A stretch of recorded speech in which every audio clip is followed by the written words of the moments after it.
Okay, MSU के cost accounting के जो एमसीक्यूज है, बराबर, एज पर न्यू सिलेबस, वो आज हम सॉल्व करेंगे। बराबर, शांति से एक बार जो पिछले पेपर्स के एमसीक्यू है वो हम परफेक्टली सॉल्व करेंगे। अगर आप ये अच्छी तरह से कर दोगे तो इट मे बी पॉसिबल कि maximum number of answers means ऐसे ही आ जाएंगे, मीन्स सिमिलर क्वेश्चन या एज इट इज़ क्वेश्चन आपको एग्जाम में आ सकते हैं। तो इससे क्या होगा, आप मैक्सिमम मार्क्स स्कोर कर पाओगे। हमारे मटेरियल के अंदर तो ये सारे क्वेश्चंस है ही, बराबर, बट कितने प्रैक्टिकल क्वेश्चन ऐसे हैं जिसके आंसर्स आपको गिन के लाने हैं, या फिर वो लोग ऐसा भी कर सकते हैं कि क्वेश्चन को थोड़ा चेंज कर दे, बराबर, अमाउंट डबल कर दे या हाफ कर दे, उसके मुताबिक क्वेश्चन चेंज करके आपको ट्विस्ट करके ये क्वेश्चन पूछे। तो अगर आपको मेथड पता है तो आप इजीली ये आंसर्स ला पाओगे। तो मैं मेरी स्क्रीन शेयर कर रहा हूँ जहाँ से आपको पता चल जाएगा कि ये एमसीक्यूज कैसे सॉल्व करने हैं। ध्यान से देखना।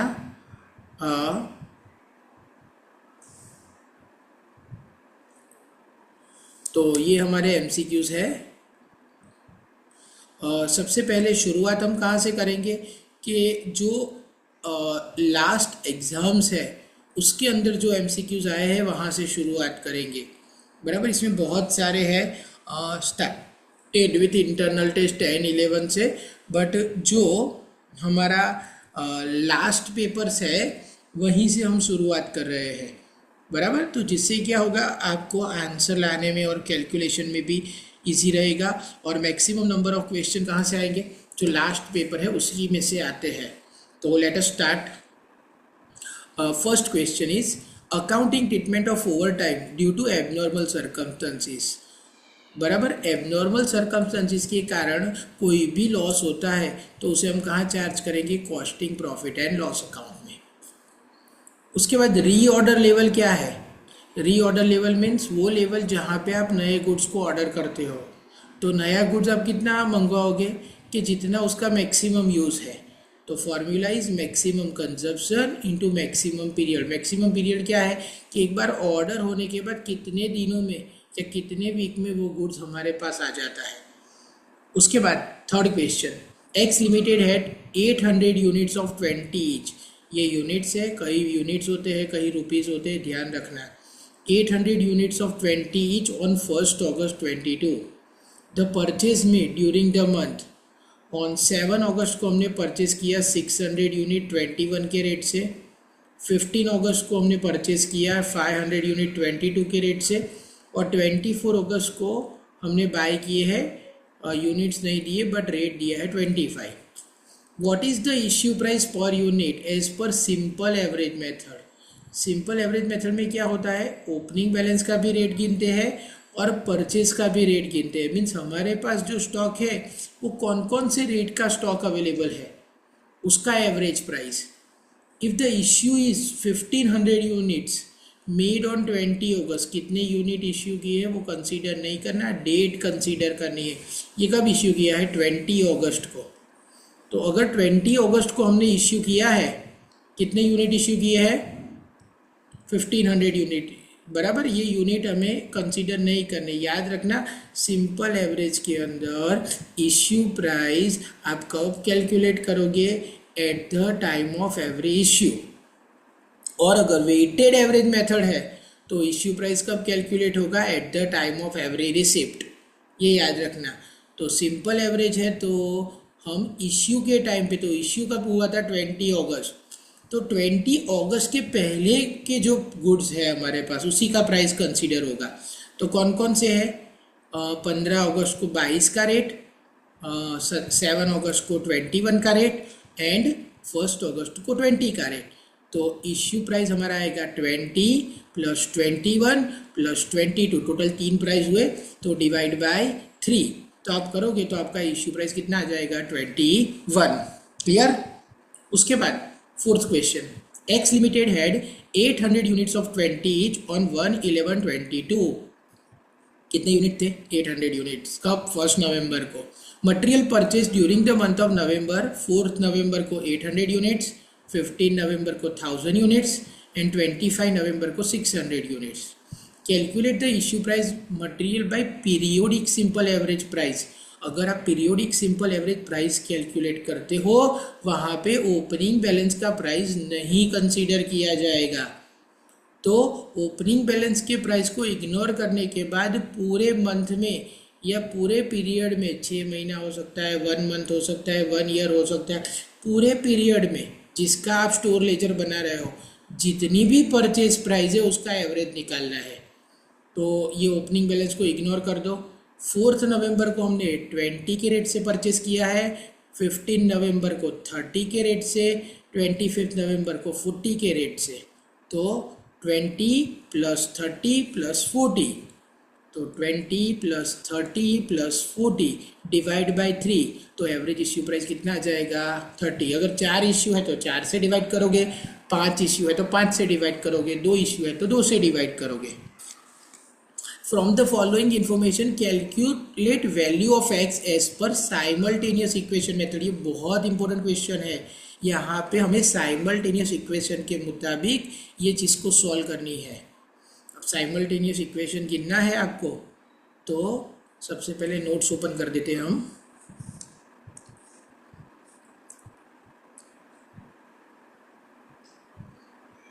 जब तक नोट्स ओपन करता हूँ तब तक एक बात याद रखना, अगर आप चाहो तो मेरी चैनल को सब्सक्राइब भी कर सकते हो। ये देखो यहाँ पे हमें CMA और सभी चीज़ों का बहुत सारी चीज़ों का आपको रिवीजन मिल जाएगा। मार्जिनल कॉस्टिंग है, अकाउंट्स है, 11th 12th reconciliation of cost and management account, बहुत सारी चीज़ों का रिवीजन आपको मिल जाएगा। बराबर। तो मेरी यूट्यूब चैनल है उसको सब्सक्राइब कर देना और मैक्सिमम वीडियोस को लाइक कर देना, तो आपको ये सब मिल जाएगा। तो ये रहा SY का कॉस्टिंग। चलो इसके अंदर हम पेज ऐड कर देते हैं और ये है MCQs। चलो यस, तो MCQs के अंदर ये कौन से नंबर वाला MCQ आया? MCQ number 5। पेपर नंबर कौन सा है? तो दिसंबर 2022। तो दिसंबर 2022 का MCQ है। जल्दी जल्दी लिखने में कभी कभी गलती हो जाती है। MCQ है क्वेश्चन नंबर 5। अब यहाँ पे देखो साइमल्टेनियस इक्वेशन मेथड है। x = 4000 + 20% of y। तो x = 4000 + 20% ऑफ y। ये लॉन्ग क्वेश्चन में भी आएगा सॉल्व करने के लिए। तो x = 4000, 20% it means 20 divide by 100, 0.2y। उसको xy के फॉर्मेट में लेके आते हैं। तो x ये 0.2 इस तरफ हो जाएगा, तो -0.2y = 4000। चलो इसको मैं इक्वेशन नंबर 1 दे देता हूँ। चलो उसके बाद दूसरा इक्वेशन क्या है? y = 2600 + 10% of x। तो y = 2600 + 10% ऑफ x। तो यहाँ पे होगा y = 2600 + 0.1x। चलो इसको भी मुझे xy के फॉर्मेट में लेना है, तो x को इस तरफ लेफ़्ट साइड पे ले जाऊंगा, तो +0.1x, लेफ़्ट साइड पे -0.1x प्लस y को उसी जगह पे रखा, = 2600। इसको मैंने इक्वेशन नंबर 2 दे दिया। चलो अब दोनों इक्वेशन में किसी भी एक चीज़ को कॉमन करते हैं। चलो x को कॉमन करते हैं। यहाँ पे 1x है, यहाँ पे 0.1x है। तो यहाँ पे 1x है, फर्स्ट इक्वेशन में x कितना है? 1। तो सेकेंड इक्वेशन को मैं 1 से मल्टीप्लाई करूँगा। मुझे भी पता है कि 1 से मल्टीप्लाई करने में वही आंसर रहता है। और इस इक्वेशन में x कितना है? 0.1। तो सेकेंड इक्वेशन में 0.1 है, तो फर्स्ट इक्वेशन को मैं 0.1 से मल्टीप्लाई करूँगा। ये एलिमिनेशन मेथड है जो अपने छोटे स्टैंडर्ड में सीखा था। चलो तो अगर हम उसको मल्टीप्लाई करते हैं तो क्या होगा? चलो 0.1 × x 0.1x माइनस 0.2 इंटू 0.1 तो minus 0.02 y is equal to 4000 into 0.1 400। चलो इसको 1 से मल्टीप्लाई करेंगे तो वही रहेगा minus 0.1x plus y is equal to 2600।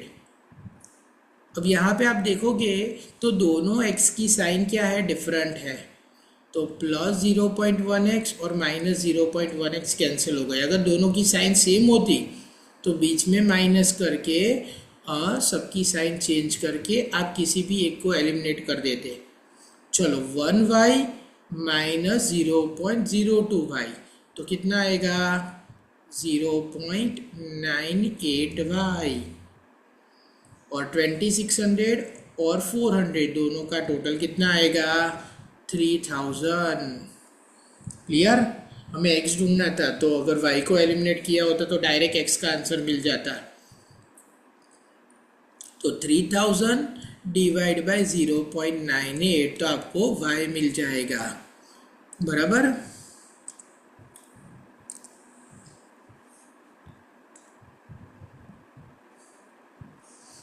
क्या था 3000 डिवाइड बाय 0.98 तो आंसर इज 3061.22। तो राउंड ऑफ करके y इज इक्वल टू 3061 ले लेते हैं हम। क्लियर? चलो अब इसको किसी भी एक इक्वेशन में रख दो। चलो जो सिंपल है x is equal to 4000 plus 0.2y इसके अंदर रख देते हैं। तो x is equal to 4000 plus 0.2y तो x is equal to 4000 plus 0.2 y की वैल्यू 3061। तो चलो कितने हैं 3061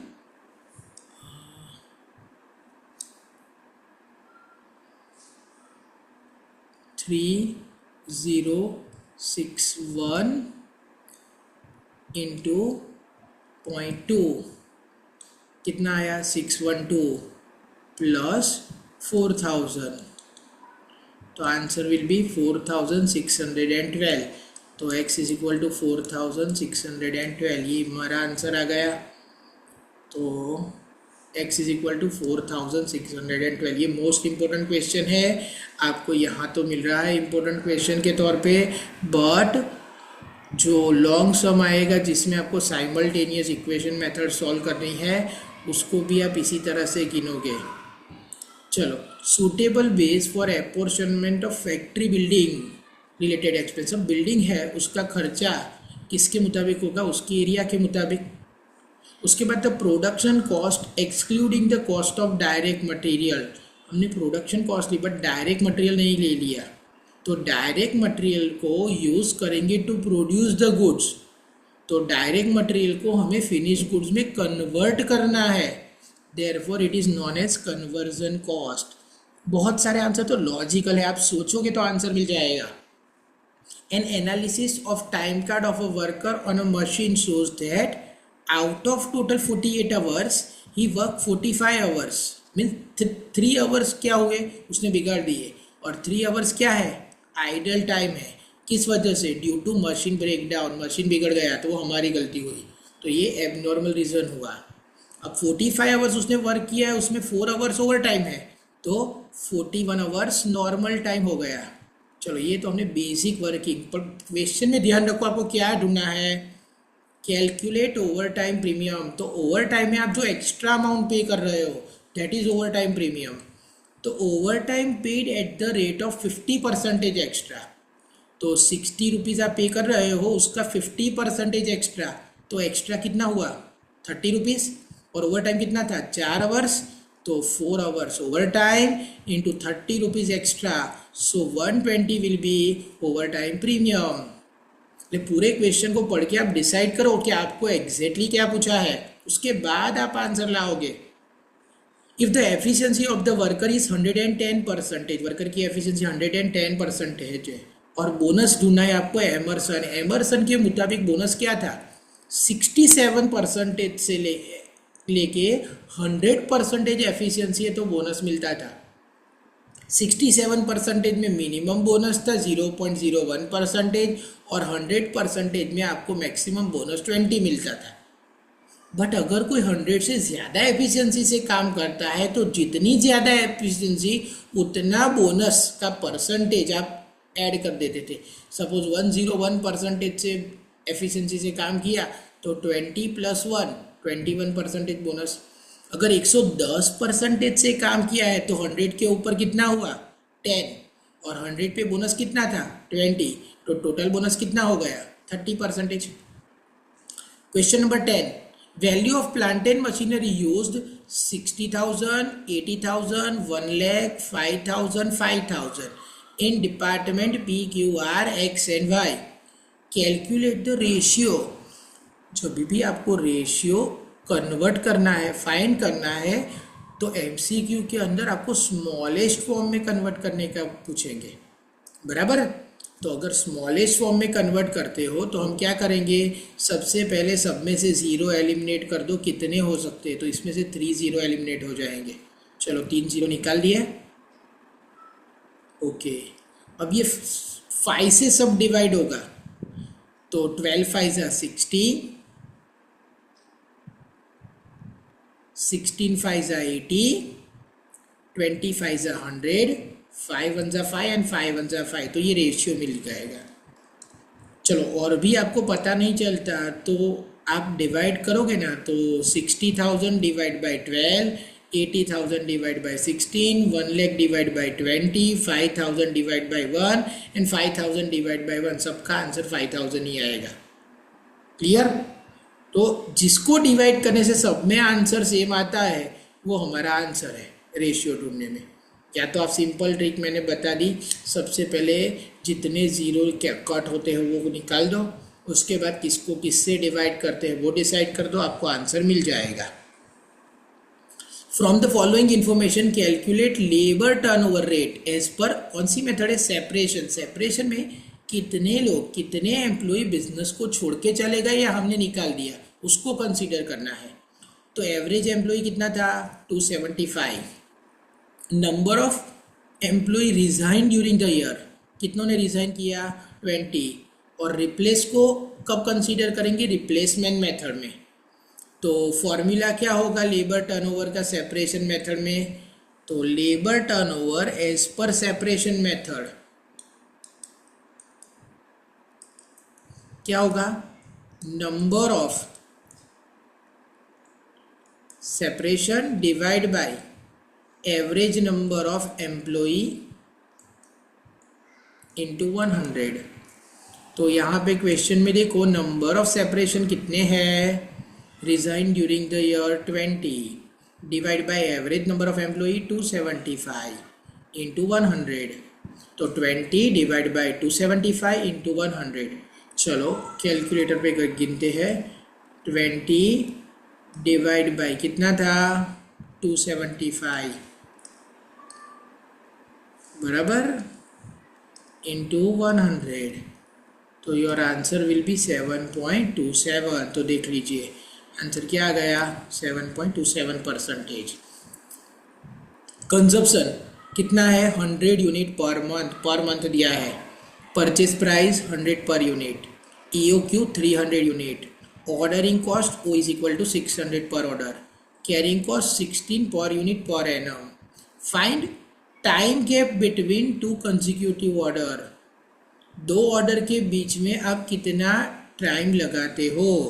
तो यहाँ पे ध्यान, MCQ नंबर कौन सा है ये 12।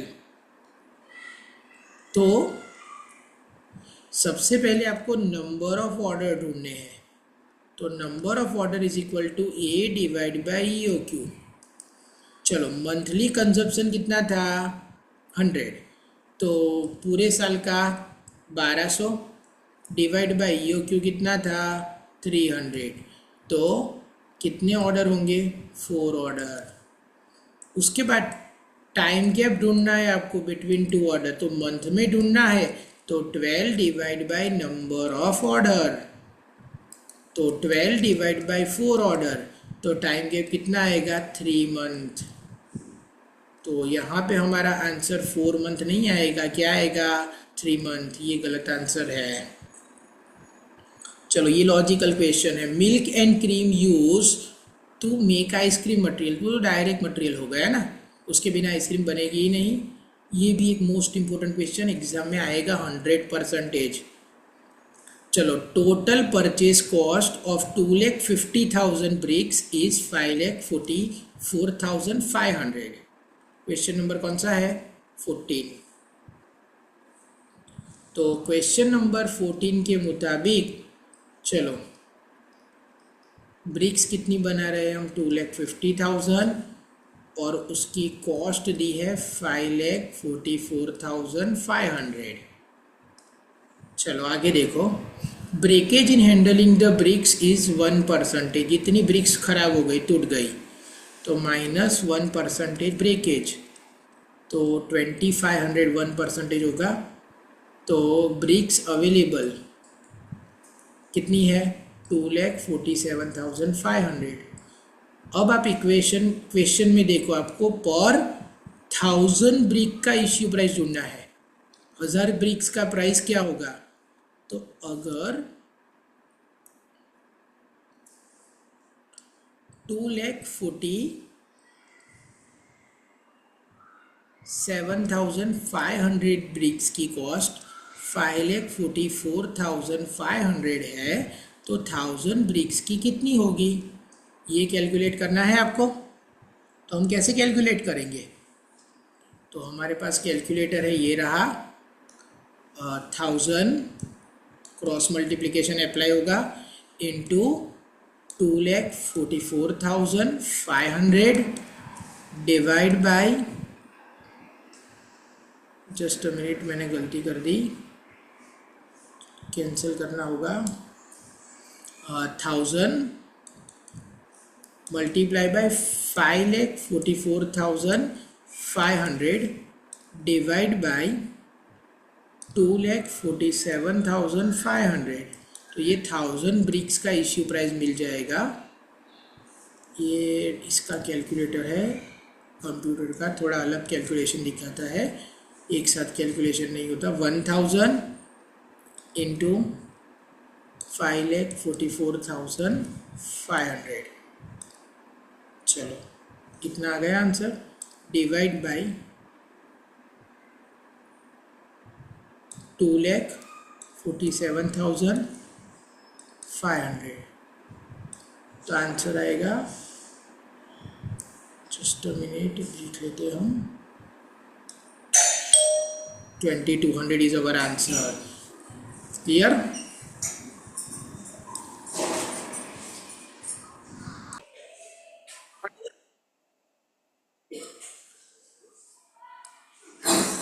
चलो तो हमारा आंसर 2,200 आ गया था। अब next question. RAM has 3 production department XYZ and 2 service department A and B. If general lighting overhead, अगर लाइटिंग ओवरहेड को आप डिस्ट्रीब्यूट करते हो तो किसके बेसिस पे डिस्ट्रीब्यूट होता है, number of light points amounting to ₹1,200 and total light points are 20, apportion between total light points are 120, X20, Y30, Z40, A20 and 10। अब 1200 को 120 में डिस्ट्रीब्यूट करना है तो रेशियो ढूंढोगे तो भी आपको 1200 डिवाइड बाय 120 करोगे तो 10 आएगा। तो आपको डिपार्टमेंट ए और बी का कंबाइन पूछा है, तो ए का कितना था 20 और बी का 10, टोटल कितना हुआ 30। तो 30 multiply by 10, answer will be 300। अगर 16 है हेल से वाला, ओके नहीं सॉरी, हाँ, as per the analysis of time card gross earning दिया है आपको। ग्रोस अर्निंग मीन्स इतना वर्कर का अर्निंग है। अब ग्रोस अर्निंग में से 2 टाइप के क्वेश्चन आ सकते हैं, एक कॉस्ट टू कंपनी, तो cost to company that is overall total wage cost of the company, अगर ये पूछते हैं तो ग्रोस अर्निंग के अंदर आप employer contribution means employer company के लिए एम्प्लॉयर एम्प्लॉय के लिए जो पैसा बचाता है मीन्स जो खर्चा करता है वो ऐड हो जाएगा। तो यहाँ पे टोटल वेज कॉस्ट पूछी है आपको, तो जो ग्रोस अर्निंग है दैट इज ग्रोस सैलरी, उसके अंदर हम क्या प्लस करेंगे, तो यहाँ पे ध्यान, gross earning is 25,000, deduction and contribution of PF and ESI are 1,500 and 600 respectively, advance against wages 800, cooperative dues 2,300 and income tax 500. It is the practice that industry contribute 80% of the amount of PF and ESI to the by the employer. तो 1,500 plus 600 2,100 का 80% निकालो। अब 2,100 का 80% निकालना है आपको, 2,100 into 0.8, the answer will be 1,680. तो gross earning कितनी थी, 25,000 प्लस 1,680, तो योर आंसर इज 26,680.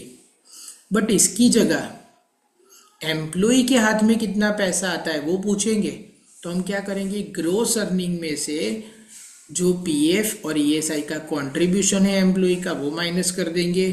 अगर एम्प्लॉय ने कुछ लोन ली है या एडवांस सैलरी ली है, likewise advance against wages and cooperative dues वो माइनस कर देंगे और इनकम टैक्स माइनस कर देंगे, तो अमाउंट रिसीव्ड बाय एम्प्लॉय मिल जाएगा। तो क्वेश्चन खास पढ़ना कि क्या पूछा है। चलो, reorder period is question number 17, reorder period is 8 to 10 days, तो मिनिमम 8 मैक्सिमम 10, एवरेज कितना होगा, 8 plus 10 divided by 2, that will be 9. EOQ is 1,200 unit. EOQ is also considered as reorder quantity, ROQ.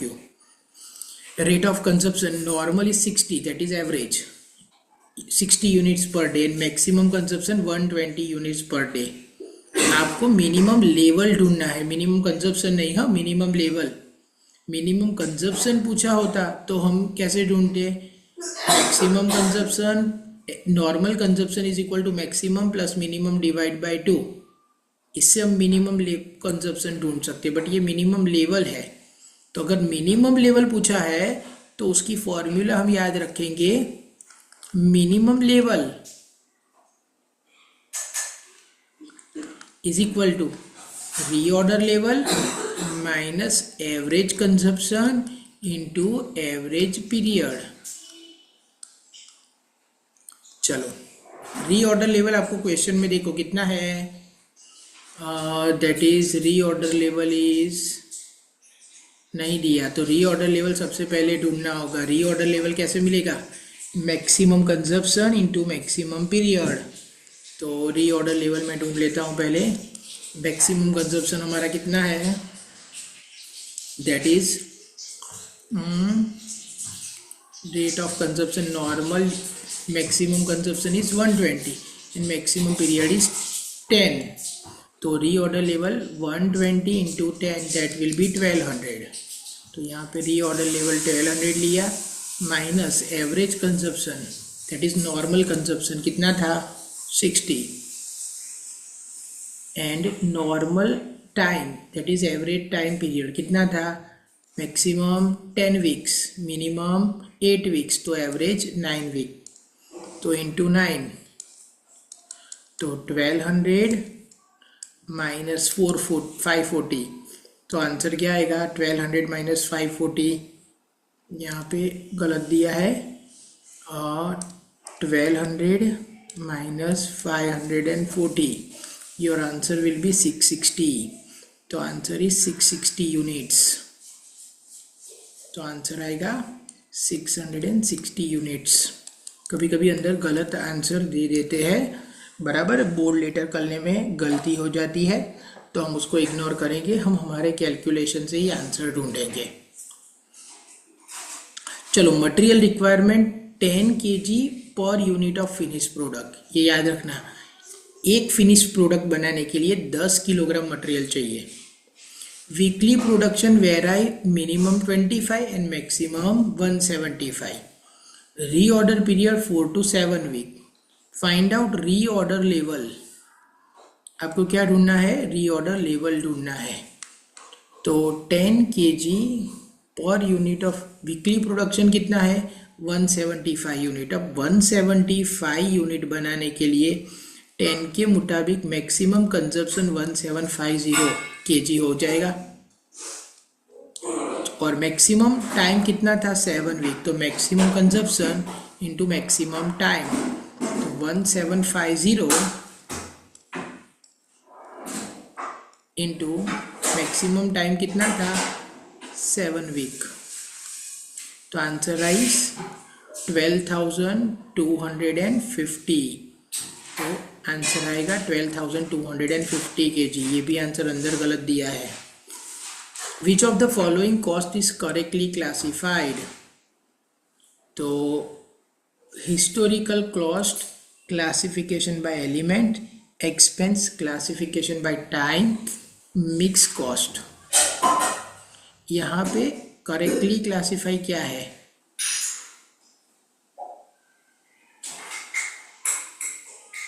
तो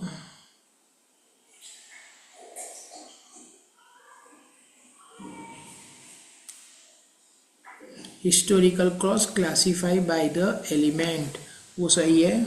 उसके बाद choose the correct sequence of purchase procedure. Purchase procedure में क्या होता है, सबसे पहले क्या होगा, हाँ मटेरियल रिक्विजिशन नोट मिलेगा। तो आंसर आएगा receipt of material requisition note. उसके बाद हम क्या करेंगे, सप्लायर को सिलेक्ट करेंगे। तो पहले ये होगा, उसके बाद ये होगा, उसके बाद परचेज ऑर्डर प्रिपेयर होगा, और उसके बाद अगर मटेरियल रिजेक्ट होता है तो वो तो correct order is 3214। A location, person, an item of equipment, group of this for which cost are ascertain, जिसके लिए आप कॉस्ट डिसाइड करते हो ना, वो हो गया कॉस्ट सेंटर। बराबर। फॉर एग्जाम्पल अगर आप कोई प्रोडक्ट बना रहे हो तो उस प्रोडक्ट की कॉस्ट डिसाइड करोगे तो वो प्रोडक्ट कॉस्ट सेंटर हो जाएगा। अगर किसी इक्विपमेंट पे कितना खर्चा हो रहा है वो ढूंढना है, मटेरियल, तो वो भी कॉस्ट सेंटर बन जाएगा। सपोज कोई जॉब ऑर्डर के लिए आप खर्चा गिन रहे हो तो वो पर्टिकुलर पर्सन के लिए खर्चा किया है तो वो भी कॉस्ट सेंटर हो जाएगा। तो जिसके लिए आप कॉस्ट काउंट करते हो वो कॉस्ट सेंटर हो गया। ओवरहेड इज समेशन, ओवरहेड में सारे इनडायरेक्ट कॉस्ट आ जाते हैं, तो overhead is summation of indirect cost. The correct basis of apportionment of contribution to provident fund, provident fund किसके ऊपर गिनते हैं हम, तो डायरेक्ट वेजेस के ऊपर। चलो, mister A is allowed 10 hour to complete a job, काम करने के लिए जो टाइम दिया है that is a standard time, time allowed to do the job. He take 8 hour to complete the job, तो ये एक्चुअल टाइम हुआ। तो उसने टाइम सेव्ड कैसे कितना किया, तो time saved is equal to standard time minus actual time, तो is equal to 2 hours. The wage rate is 50, the total earning under Halsey plan, तो हेल्से प्लान में क्या है formula, normal wages plus bonus. Normal wages कैसे मिलता है, 80 into AR, actual time into actual rate, plus bonus कितना मिलता है 50% of time saved into actual rate. चलो कैलकुलेट करो, एक्चुअल टाइम कितना था उसने 8 आवर्स और एक्चुअल रेट कितना था उसका 50, तो कितना होगा 400 plus bonus 50% of time save 2 hours किया है, एक्चुअल रेट कितना था 50, तो 2 इंटू 50, 100 का 50% 50, तो अर्निंग हो गई 450। Material are controlled as per their value of financial importance, that is ABC analysis. ABC analysis का फुल फॉर्म क्या होता है, ऑलवेज बेटर कंट्रोल। बराबर। एक एग्जाम्पल दिया था, कौन सा, सपोज हमारे घर पे सत्यनारायण की कथा है और सीरा बन रहा है, तो उसके अंदर सबसे ज़्यादा कंज्यूम क्या होता है, रवा होता है या फिर आटा होता है, तो वो सबसे ज़्यादा कंज्यूम होता है बट उसकी वैल्यू सबसे कम है, तो उसको हम C कैटेगरी की आइटम बोलेंगे। और सबसे कम कंज्यूम क्या होता है, तो क्या ड्राई फ्रूट्स, बट उसकी वैल्यू सबसे ज़्यादा होती है, तो उसको मैं A कैटेगरी की आइटम बोलूँगा। और जो मॉडरेट यूज़ होता है और उसका जो वैल्यू है वो भी मॉडरेट है, लाइकवाइज घी, तो उसको मैं बी कैटेगरी की आइटम बोलूँगा। तो यहाँ पे मैं कोई भी चीज़ का कंट्रोल किसके मुताबिक करता हूँ, उसके वैल्यू के मुताबिक, दैट इज उसकी फाइनेंशियल इंपॉर्टेंस कितनी है। तो अगर किसी चीज़ की फाइनेंशियल इंपॉर्टेंस के मुताबिक मटेरियल को क्लासिफाई करके उसका कंट्रोल किया जाता है तो उसको हम एबीसी एनालिसिस कहते हैं। जब आप स्वीट बनाते हो तो सबसे ज़्यादा फोकस ड्राई फ्रूट पे होगा, बिकॉज ड्राई फ्रूट का कंजप्शन कम होगा बट उसकी कॉस्ट ज़्यादा है। और सबसे कम फोकस किसके ऊपर रखोगे, बाकी सारी चीज़ों पे। फॉर एग्जांपल मैंने अभी सत्यनारायण का सीरा की बात की, तो सीरे के अंदर रवा सबसे ज़्यादा कंज्यूम होता है बट उसकी वैल्यू वो बहुत सस्ता है, तो उसके ऊपर हम कंट्रोल कम रखेंगे। तो ये एबीसी एनालिसिस हुआ, बराबर। तो इसका आंसर आएगा एबीसी एनालिसिस। और एक थियरी हमने पढ़ी थी, इसका भी एमसीक्यू आएगा, वीएडी एनालिसिस। और ये जनरली कहाँ यूज होगा, स्पेयर पार्ट्स के अंदर। यहाँ पे आप स्पेयर पार्ट को 3 कैटेगरी में डिवाइड करते हो, वाइटल, एसेंशियल एंड डिजायरेबल, बराबर। वाइटल कैटेगरी मीन्स यहाँ पे उसकी मॉनेटरी वैल्यू देखना ही नहीं है, उसका इम्पोर्टेंस इन द प्रोडक्शन कितना है। अगर वो सस्ता है बट उसकी वैल्यू बहुत ज़्यादा है, means value in the sense importance in the production बहुत ज़्यादा है, तो उसको वाइटल कैटेगरी में रखेंगे, बराबर। फॉर एग्जाम्पल बाइक है, तो बाइक के अंदर सपोज क्लच वायर टूट गया तो वो वाइटल कैटेगरी में आ जाएगा, बिकॉज विदाउट क्लच वायर हम बाइक को चला ही नहीं पाएंगे, बराबर। तो वो वाइटल कैटेगरी की आइटम हो गई, बराबर। एसेंशियल मीन्स सपोज ब्रेक थोड़ी कम लग रही है तो आपके पास टाइम है, उसको आप रिपेयर करवा सकते हो, थोड़ी तो लग रही है ना, तो वो एसेंशियल कैटेगरी में आ जाएगा। बट डिजायरेबल मीन्स सपोज आपकी हेडलाइट बिगड़ गई तो उसके बिना भी आपकी बाइक चलेगी, तो वो डिजायरेबल कैटेगरी में डाल दोगे आप।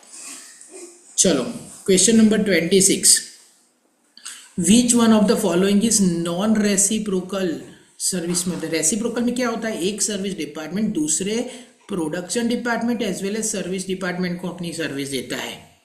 नॉन रेसिप्रोकल में हम क्या करते हैं, उस डिपार्टमेंट को वापस सर्विस नहीं देना। तो यहाँ पे कौन सी मेथड होगी, स्टेप लीडर मेथड। हमने एक सम देखा था जिसमें डिपार्टमेंट पी के खर्चे आप एबीसी प्रोडक्शन डिपार्टमेंट और क्यूआरएस सर्विस डिपार्टमेंट में डिस्ट्रीब्यूट करते हो।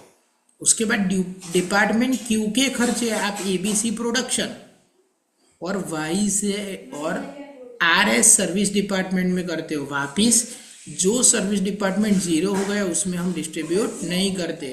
तो ये स्टेप लीडर मेथड है। सिमिलरली नॉन रेसिप्रोकल के अंदर आपको डायरेक्ट डिस्ट्रीब्यूशन भी ऑप्शन में आ सकता है, बिकॉज रेसिप्रोकल की 3 मेथड थी, कौन कौन सी, simultaneous equation, repeated distribution and trial and error method, ये तीनों रेसिप्रोकल है। और direct distribution and step ladder method non reciprocal है। चलो एनुअल कंजप्शन,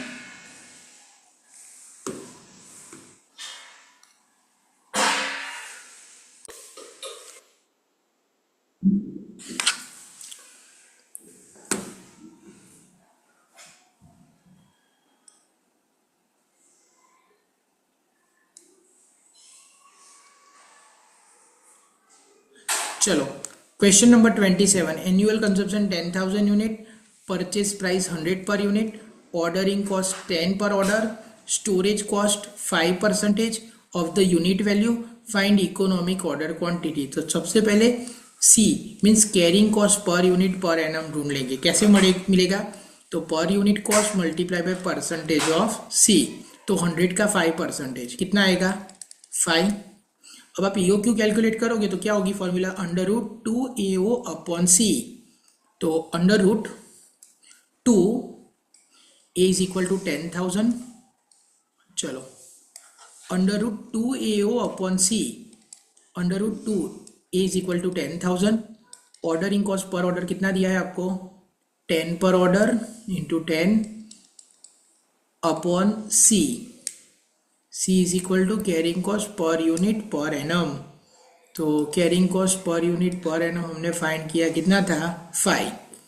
तो कैलकुलेट करोगे 5 2 10, तो 10,000 इंटू 2 20,000 इंटू 2 40,000, 40,000 का अंडर रूट, तो 40,000 का अंडर रूट क्या आएगा, 200 यूनिट्स। उसके बाद 28, state the order of the following statement true and false at 50% time saved. Halsey और रोवन दोनों में इक्वल बोनस है, तो ये तो ट्रू ही है, बराबर। चलो, up to 50% of time saved, Rowan में ज्यादा बोनस होता है, तो आंसर इज ये फॉल्स है। और ओवर 50% ऑफ टाइम सेव्ड, हेल्से में ज्यादा बोनस होता है, तो आंसर इज TFF। चलो, विच of the following is not correct, पहले ध्यान से पढ़ना है कि कौन सी चीज गलत है। तो cost is equal to amount of expenditure incurred, या फिर वो लायबिलिटी इनकट की, तो वो सही है। कॉस्टिंग क्या एक टेक्निक है to ascertain the cost. Cost centre means unit of measurement of product और टाइम, नहीं। कॉस्ट सेंटर क्या है, जिसके लिए आप कॉस्ट कैलकुलेट करते हो। और कॉस्ट अकाउंटिंग भी एक प्रोसेस है, तो आंसर सी आएगा, बिकॉज वो गलत है। Find actual expense if absorption rate 130 per hour है and the production hour are 300 hours, तो 300 इंटू 130, तो आंसर आएगा 39,000। अंदर गलत दिया है 42,000, बराबर। तो ये हमने एक पेपर कंप्लीट किया, बराबर। इसका वीडियो मैं आपको शेयर कर देता हूँ, एक बार देख लेना। ओके, चलो, थैंक यू वेरी मच। और अपने जितने भी फ्रेंड्स हैं उन सबको ये वीडियो शेयर कर देना, क्लियर। तो जितने भी लोग हैं, जितने भी फ्रेंड्स हैं, उन सबको ये वीडियो शेयर कर देना। तो अल्टीमेटली क्या होगा, सबके लिए एक ये पेपर करके जाएंगे, तो उसमें से वो लोग minimum 15 MCQ same as it is आपको मिल जाएंगे। तो अगर 15 MCQ भी आ गए तो 15 मार्क्स आ जाएंगे। तो जिसने पूरे टाइम कोई तैयारी नहीं की, ऐसे बच्चे भी है, तो उनको भी हेल्प हो जाएगी। तो सबको ये शेयर कर देना, सबको बोलना कि इस चैनल को सब्सक्राइब कर दे, बराबर। और वीडियो अच्छा लगे तो लाइक कर दे। अगर आपको ऐसा लगे कि कैलकुलेशन और वो सब आप तुरंत समझ जाते हो, थोड़ा स्लो जा रहे हो, तो आप 1.25 या 1.5x स्पीड करके भी इसको सुन सकते हो, तो जिसके वजह से आपका फास्ट रिवीजन हो जाएगा। इस चैनल के अंदर कॉस्टिंग के, कॉरपोरेट अकाउंट के, HFA के, 11, 12, CMA, CA सबके बहुत सारे वीडियोस हैं। तो इस चैनल को सब्सक्राइब कर देना, तो आपको रेगुलर अपडेट आता रहेगा। Okay, thank you very much.